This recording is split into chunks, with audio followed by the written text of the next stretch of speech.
చేస్తున్నాను. ఈరోజు తెలంగాణ రాష్ట్రంలో సోనియా గాంధీ గారి యొక్క నాయకత్వంలో మరి రాహుల్ గాంధీ గారు, ప్రియాంక గాంధీ గారు, మల్లికార్జున్ ఖార్గే గారు, మన ప్రెసిడెంట్ గారు ఇప్పుడు ఈ నెలకు తెలంగాణ రాష్ట్రంలో తెలంగాణ ప్రజలు మరి కాంగ్రెస్కి అధికారం ఇవ్వడం జరిగింది. ఈ 2 సంవత్సరాలు అయింది. ముఖ్యమంత్రిగా రేవంత్ రెడ్డి గారు, అట్లాగే పిసిసి ప్రెసిడెంట్ మహేష్ కుమార్ గౌడ్ గారు, మరి మన క్యాబినెట్ మినిస్టర్లు అందరూ, కాంగ్రెస్ పార్టీ ఎమ్మెల్యేలు, నాయకులందరూ కాంగ్రెస్ ప్రభుత్వం వచ్చిన తర్వాత రాహుల్ గాంధీ గారు, సోనియా గాంధీ గారి యొక్క నాయకత్వంలో శాఖల పరంగా మన మినిస్టర్లు, మన మంత్రులందరూ కూడా ముఖ్యమంత్రి రాహుల్ గాంధీ గారి డైరెక్షన్, ముఖ్యమంత్రి రేవంత్ రెడ్డి గారు అనేక పథకాలను అమలు చేయడం జరిగింది.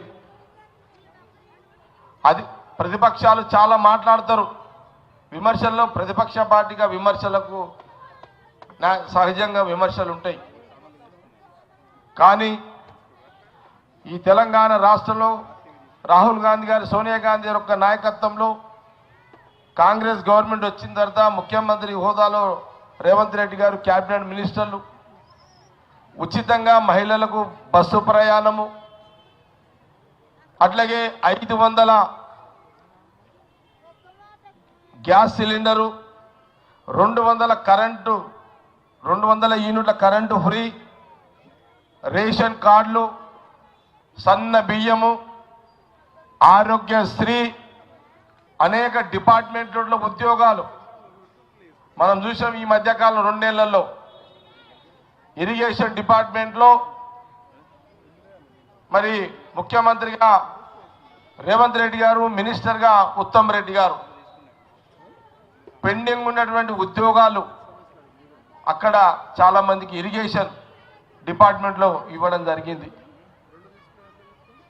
ఈరోజు ఆర్టీసీకి సంబంధించి తెలంగాణ రాష్ట్రం వచ్చిన బీఆర్ఎస్ గవర్నమెంట్లో అసలు ఆర్టీసీ డిపార్ట్మెంటు, ఆర్టీసీనే బస్సులు బంద్ చేయాలని ఒక ఆలోచన ఉన్నప్పుడు కాంగ్రెస్ గవర్నమెంట్ వచ్చిన తర్వాత మళ్ళీ ఆర్టీసీని ప్రజల మధ్యలోనే ఆ డిపార్ట్మెంట్ను కొనసాగించడం జరుగుతుంది.